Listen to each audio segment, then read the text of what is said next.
Senator, there's been a lot said since Monday morning when you were on this program, when you were on Morning Joe. Let's start with you, clarifying your position on the Second Amendment and on gun control and what you think should be done post Newtown.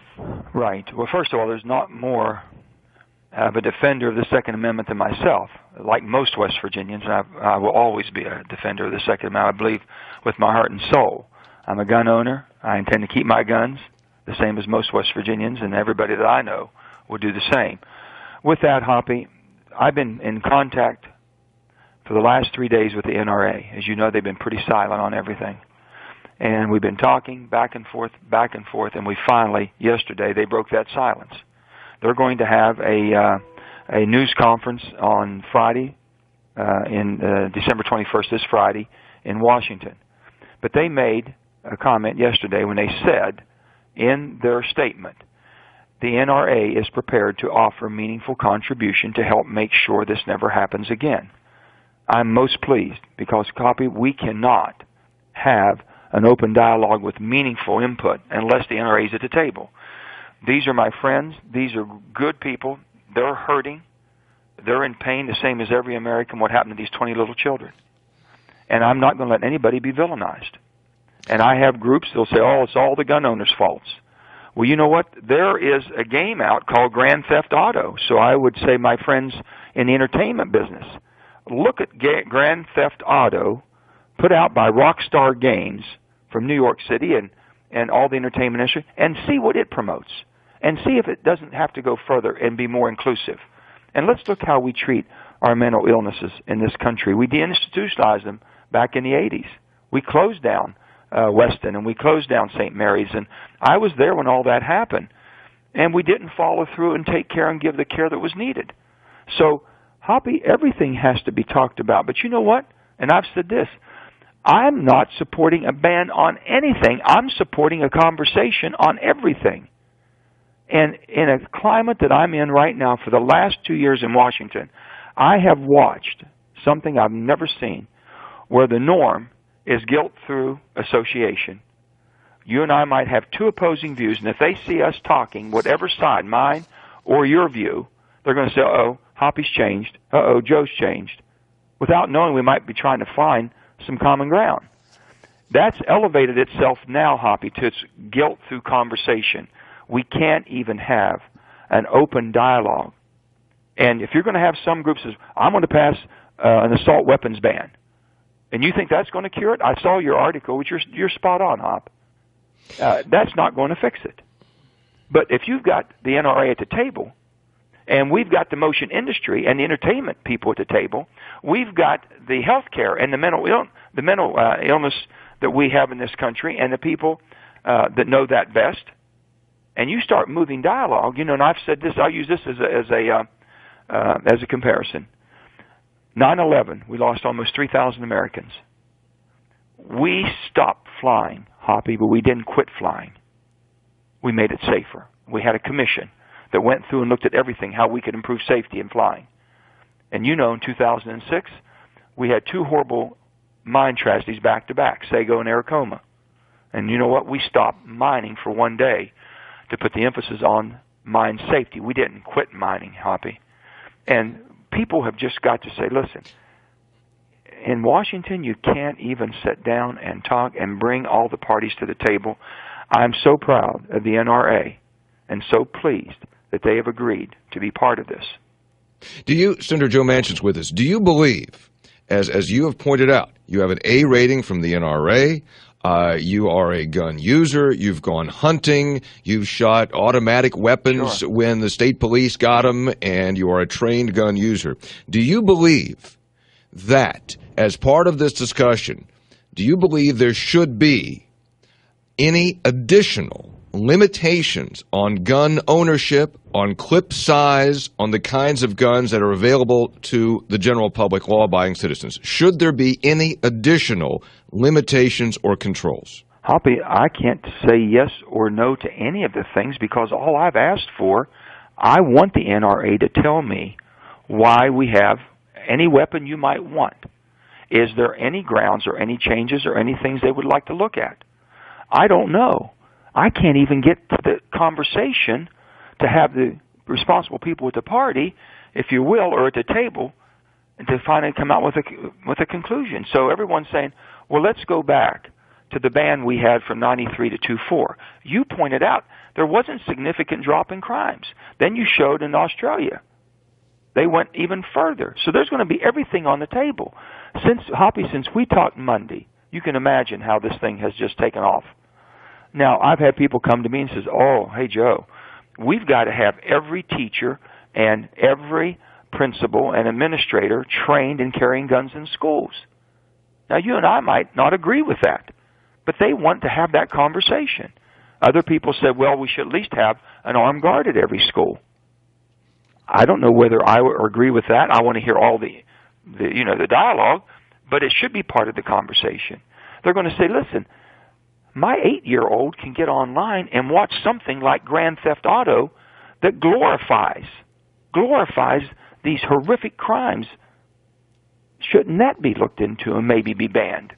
So if someone's going to say, oh, I think you should ban the guns, I might say, I think you should ban the networks that are able, or the production companies, they're producing and encouraging this type of behavior. You follow me, Hop? I do. We can't even get that going on. No, and I agree. I agree we should have a debate and discussion. And you want me to say yes or no to something, and I can't. Well, if someone tells me on whether it's a military style, there's a purpose and reason, I want the NRA at the table to tell us why they defend that position. I want to go back, though, because I think this clarification is important. Okay. I want to go back to your appearance Monday on the show. This is your quote. You said, I'm a life member, a proud member of the NRA, a proud defender of the Second Amendment, right, so on and so forth. That's not what this is about, you said. You said, and I'm paraphrasing this part, you said, it's time to consider limiting the availability of high-powered assault weapons, the kinds of guns that you said are most gun owners in West Virginia do not have. Quote, these are the people I know, Senator Manchin said.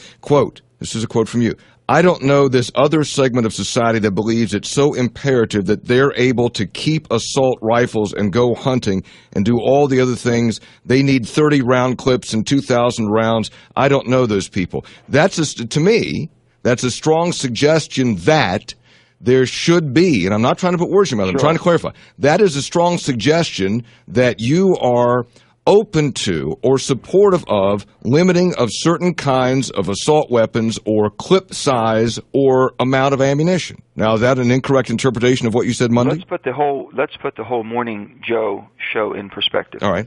On Monday, I had been scheduled to be in New York for other meetings that I had on Sunday and on Monday. That Monday morning, anytime I'm up there, they usually see if they want to schedule us.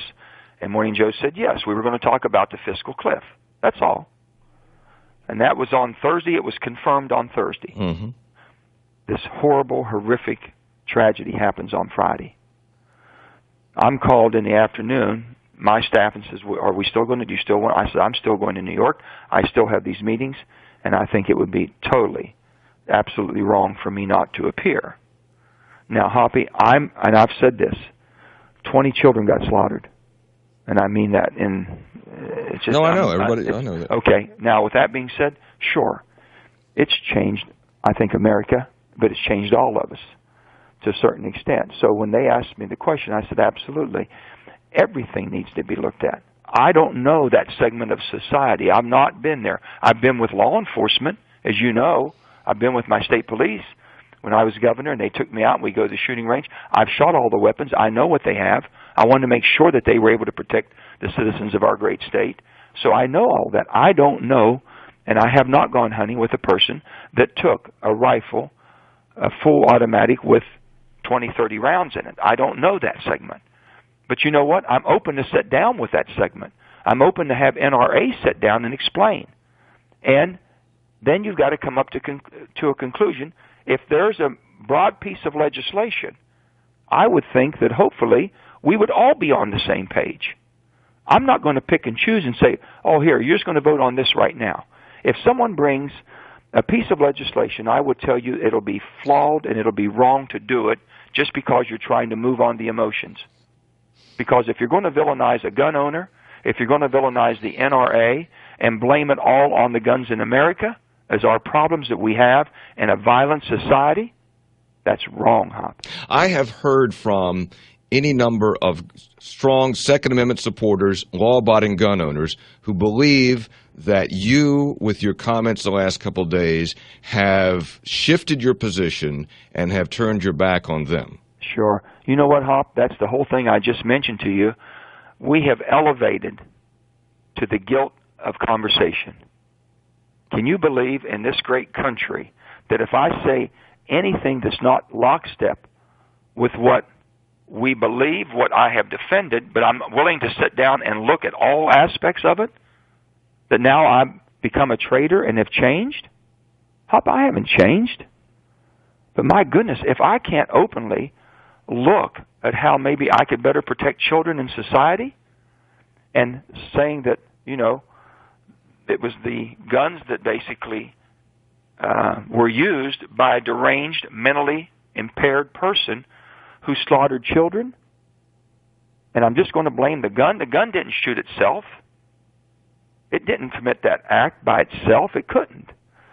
But Hop, if I can't, as a United States senator representing our great state, can't say that I'm open to sit down and talk about it, I guess maybe I shouldn't be here. Maybe I'm not the person that, if I'm not open-minded enough to look at everything to try to make things better, if I'm going to fight and defend the status quo and thinking that everything I believe and the thing in my culture was always the right and correct way, you know, I'm not afraid to have these conversations. And I know I'm going to get criticized. You know that? I've said this before, Hop. The easiest thing I can do, the easiest vote I can take is a no vote. I can come up here and be against everything. Absolutely. You know what? You'll ask a few questions, but I don't have to defend much. I was against it, Hop. It was wrong. Okay, move on. But Hop, I am open to talking about how do we have a better society that's less violent, and not blame just a gun owner, because if you blame a gun owner, you're blaming me. Do you believe that part of at this point, everybody's just trying to figure it out, do you believe at this point part of the solution would be any additional limits on gun ownership, clip size, anything like that? Do you believe that the 1994 ban, I mean, what Feinstein wants to do is reinstate the 94 ban that expired in 2004. Right. Senator Rockefeller, your fellow Democrat, he voted for the ban in 2004. He supports reinstatement of the ban. Right. Do you support reinstatement of the ban that existed from 1994 to 2004, and do you think that would be effective? I absolutely cannot say that I do.